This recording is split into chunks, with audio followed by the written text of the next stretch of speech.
아프면 뗄래야 뗄 수 없는 것들이 있습니다. 어떤 것이 떠오르세요? 일단 아프게 되면 찾게 되는 병원이 있을 것이고, 그곳에 가면 늘 있는 의사, 또 간호사분들이 떠오르시겠죠? 그리고 병이 호전될 때까지 필요한 것이 있는데요. 바로 약입니다.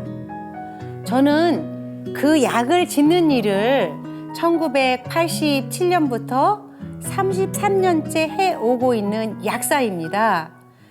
잘 먹으면 약, 잘못 먹으면 독이라는 말이 있듯이 약은 생각보다 먹는 방법이 매우 중요합니다. 약에 따라서 또 질병에 따라서 복용 시기, 복용법이 다르기 때문에 올바른 복약 설명은 늘 뒤따라야 하는데요. 저는 이 형광펜을 항시 몸에 지니고 있다가 환자분들이 반드시 지켜야 될 사항을 이렇게 밑줄을 해 개인별 포인트를 찍어드리면서 약 드시는 법을 설명합니다. 그리고 당부를 덧붙이죠. 약 드시는 거 잊지 마시라고요. 왜냐면 저는 병원에 들어선 환자들이 모든 진료를 무사히 마치고 마지막에 병원을 나서기 전에 들리는 관문과도 같은 약제팀에 있거든요. 제가 마지막으로 체크를 잘 해드려야 환자분들이 무사히 쾌차할 수 있다는 것에서 저는 큰 사명감을 가지고 제 일에 종사하고 있습니다. 안녕하세요. 성빈센트 병원 약제팀 파트장 최영희 약사입니다. 제가 어르신들에게 자주 듣는 말이 있는데요. 아주 또박또박 천천히 큰 소리로 말해줘서 알아듣기 편하시다고 하세요. 아마 제가 오랜 시간 저희 친정부모님을 모셔서 그럴 수도 있고 제 몸에 불편한 부분이 있어서 그럴 수도 있는 것 같습니다. 저는 항상 사람을 마주할 때 한쪽 방향으로 몸을 기울여서 듣는 습관이 있는데요. 그 이유는 불과 3년 전에 벼랑간 한쪽 귀 청력을 상실했기 때문입니다. 그 전까지는 모든 일을 승승장구해 왔습니다. 이곳에서 일하기 전에는 일반 약국도 경영을 했는데요. 10년간 돈을 벌어서 평생 꿈꾸던 2층 주택도 지었습니다.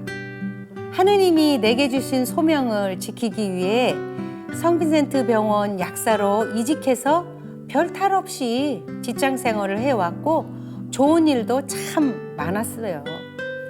저 나름의 진흙탕을 걸으면서도 흰 바지가 젖든 말든 어깨짓을 하며 살아왔는데 갑자기 한쪽 귀 청력을 잃게 된 겁니다. 저의 병명은 난청과 이명이었습니다. 의사 선생님 말씀이 힘들어서 스트레스로 인해 면역이 약해져서 바이러스가 청각 신경을 침범했다고 하시는 거예요. 그러면서 더 이상 아프기 전에 청력으로 되돌릴 수 없다고 공학적인 도움인 보청기 이야기를 하셨습니다. 갑자기 생긴 병이라 처음엔 저에게 벌어진 상황이 전혀 와닿지 않았습니다. 그런데 당장 생활이 문제였습니다. 제가 사는 집은 저의 근무지인 병원에서 7, 8분이면 되는 거리였는데 심할 때는 어지럽고 보행이 힘들어서 10분도 안 걸리던 출근길을 40분 넘게 겨우겨우 다니게 되었고 약간의 여유 시간이 생기면 병원 성당에 누워서 휴식을 취할 수밖에 없었습니다. 모든 것을 잘 해내던 나여서 아프다고 어린광을 피울 데가 없었고 넋두리는 오로지 성모님께만 털어놓았습니다. 누굴 탓할 일이 아니었어요. 내 몸이 피곤해서 온 병인데 누굴 탓해요? 제가 다 이겨내야죠. 보통 아프면 예민해진다고 하는데 저는 그냥 반대로 생각했습니다. 제가 병원에서 느낀 것이 있는데요.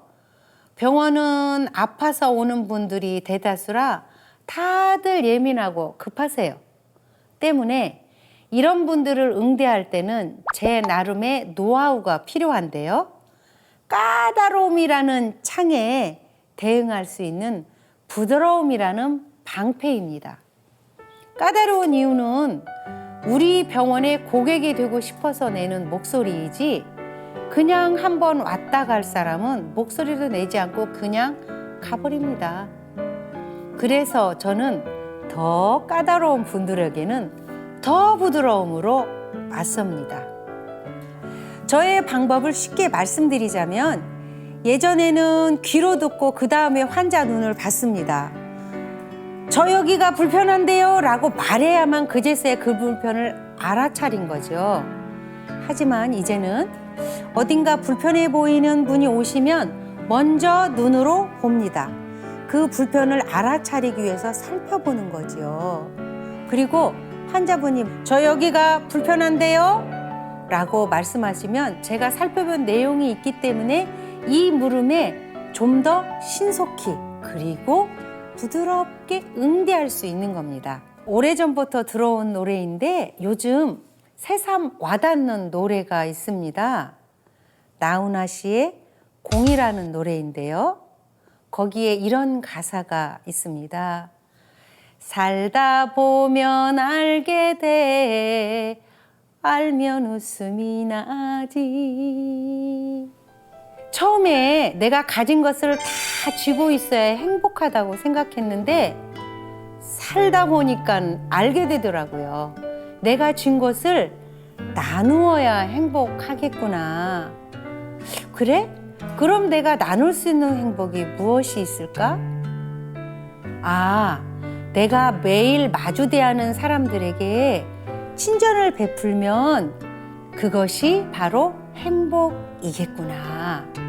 그런데 이런 이야기를 다른 이들에게 하면 그게 말이 쉽지 어렵다는 거예요.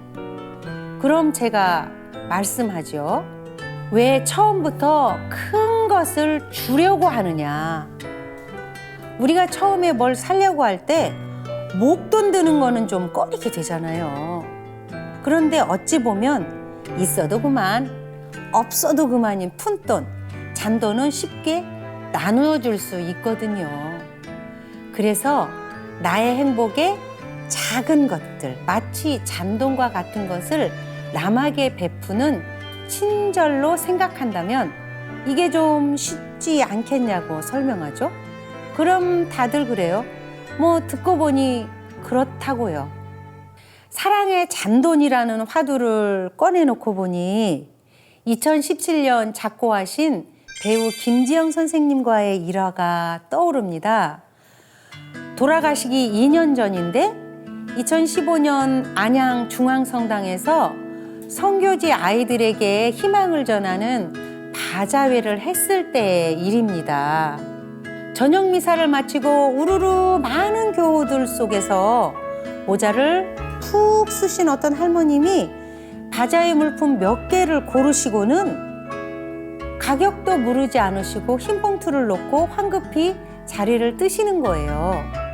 봉투 속에는 100만 원짜리 수표 한 장이 들어있었어요. 저는 깜짝 놀라서 도망치듯 가시는 할머니께 뛰어가 할머니 돈을 잘못 내셨나 봐요. 100만 원짜리 수표예요 라고 했더니 천천히 돌아보시며 맞아 존 이러자뇨 적지만 선교지 아그들한테 줘요 하시는데 그제야 얼굴을 알아봤어요. 배우 김지영 선생님이신 거예요. 너무 고맙고 반갑고 진짜 너무 고마워서 수줍어 하시는 선생님을 돌이켜 세워서 사진을 찍었어요. 한순간 참 좋은 사랑의 잔돈에 대한 배움을 선생님이 안겨주셨지요. 그분의 소박한 몸짓이 눈에 선합니다. 저희 병원에서는 사랑의 잔돈 저금통 모금을 하곤 하는데 그런 기금이 큰 돈은 아니지만 많은 분들이 기부에 참여해 주시는 모습을 목격하곤 합니다. 그렇게 쉽게 시작하는 것이 나눔인 것 같아요. 저는 자비의 협력자라는 단체 활동으로 한 달에 한 번 수원역의 노숙인 급식 활동에 참여하고 있습니다. 코로나 시대에 많은 변화가 와도 노숙인 분들은 여전히 그렇게 살고 있습니다.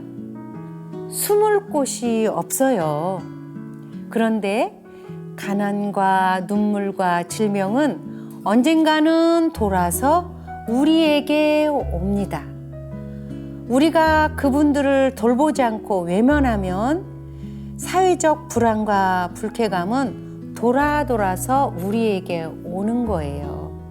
그래서 저는 그분들을 위해 노력하고 기도하고 있습니다. 저는 제가 할 수 있는 최대치의 잔돈 나눔을 매번 하려고 노력하고 있습니다.